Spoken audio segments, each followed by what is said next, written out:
वाले समय में कंस और रावण को भूल जाएंगे, इस मुख्यमंत्री को याद किया जाया करेगा उनके स्थान पर। यह ऐसा जुल्म कर रहा है। हमारा किसी से विरोध नहीं है, हम ना किसी राजनीति को इच्छा रखते हैं किसी राजनीतिक व्यक्ति से, ना राजनीति में हमारा हिस्सा है।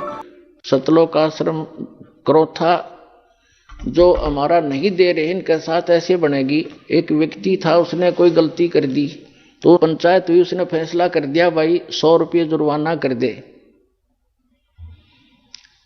और चाहे 100 प्याज खा ले, इनमें से एक सिलेक्ट कर ले। वो बोला मैं प्याज खा लूंगा 100, वो ना खाएगे 20-30 खा गए। फिर तीसरा ऑप्शन रखा था चाहे जूते खा ले 100, इन तीनों में से कोई एक सिलेक्ट कर ले। नो बोला मैं जूते खा लूंगा, प्याज नहीं खाए। 2-4 अच्छे लगते हैं जूते भी, नाट के जूते नहीं खाओ, 100 रुपये दे दूंगा। तो उन्होंने प्याज भी खाए जूते भी खाया, तो आखिर में जुर्माना भी दिया, पांडा छूटा। तो इन गेला न्यो बनेगी। हाई कोर्ट ने राय, सुप्रीम कोर्ट ने राय रही, फिर बकवाद कर रहे हैं। 1.5 महीना हो गया सुप्रीम कोर्ट के आदेश को आज तक देना नहीं चाह रहे हमारे को। शर्मा मार लियो शास्त्रम ने, मारा डूंडा ठहरा क्या परमात्मा ने। तो पुण्यात्माओं, ये नीचता की हद कर रखी है इन लोगों ने।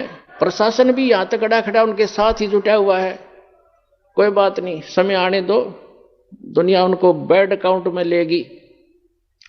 इनने इतिहास बुरा कर लिया, आने वाले समय में कंस और रावण को भूल जाएंगे, इस मुख्यमंत्री को याद किया जाया करेगा उनके स्थान पर।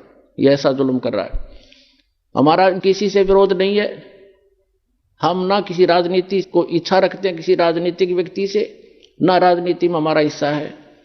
हम एक धार्मिक संस्था चला रहे हैं और पूरे विश्व में जाएगा, इसको कोई रोक नहीं सकता।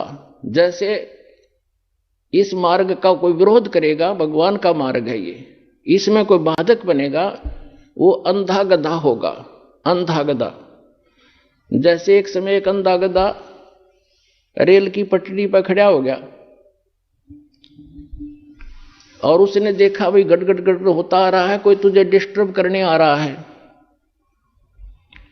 जिधर से उसने आहट सुनी उधर दोनों पैर कर लिए पिछले और दलुत्ती पिना ली कि मुझे कोई छेड़ेगा। होता राजा बना खड़ा था बीच में, उसने ये नहीं मालूम था कि तू खुद गलत स्थान पर खड़ा है, रेल के मार्ग में खड़ा है तू। जब ट्रेन निकट आई, उसने अपनी शक्ति दिखाई, दोनों दुलती चलाई और ट्रेन ने पटक कर टुकड़े टुकड़े कर दिया भाई।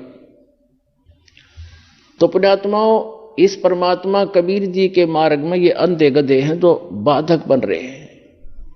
समय आएगा परमात्मा इनको वो सजा देगा, याद रखेगा इनकी कई पीढ़ियों तक, और पूरा विश्व याद करेगा ऐसे जालिम लोगों ने जो भगवान के मार्ग में बाधा करते हैं। इन्हें मदद करनी चाहिए। ऐसा परोपकार हो रहा है, लाखों लोगों के सुख हो रहे हैं, बुराइयां छूट रही हैं, समाज की कुरीतियां दूर हो रही हैं, इनको एक आंख नहीं सुहा रही है। तो पुण्यात्मा, ये तो थोड़ा सा पिछला दर्द याद आ गया था, वो काढ़ा है दास ने और सच्चाई बताई है। अब सत्संग सुनाते हैं। और पुण्यात्मा, हम तो आज भी किसी के बुरे के हक में नहीं, और ना हम बुरा कर सकते। कबीर साहब की हम शिक्षा पर चलते हैं, जो तो को काटा बो ताको बो तू फूल, और तोय फूल के फूल हैं वाको है त्रिशूल। हम बुरा नहीं कर सकते, ना सोच सकते। इतना जरूर है भाई, पागल कुत्ते से बचने के लिए लठोड़ी जरूर रखनी पड़े कि जब पागल कुत्ता काटे ना जा, मारा नहीं करते, दिखाण दो उसे। तो हम उस शिक्षा का पालन करते हैं। हमारा कोई बुरा करे हम सपने में भी नहीं सोच सकते, हमारे विधान में नहीं है। ना तो हम भी उसी माटी के बने हुए, हम भी गलती कर लेते, लेकिन हमारा भगवान रुस जाएगा अगर हमने किसी का बुरा किया। लेकिन वो कौन सा अंधा थोड़ा ही है। परमात्मा कहते हैं कि मेरे तो छानी है, उससे क्या चीज छुपा है वो सब जानते हैं। तो हम आज भी यदि वो आकर अक्षमा याचना करनी पड़ेगी एक दिन उनको, और नहीं तो भयंकर पाप के भागी हो जाएंगे। आज भी आकर वो अक्षमा याचना करेंगे और भक्ति करेंगे तो हम सहर्ष उनको आम बच्चों की तरह स्वीकार करेंगे।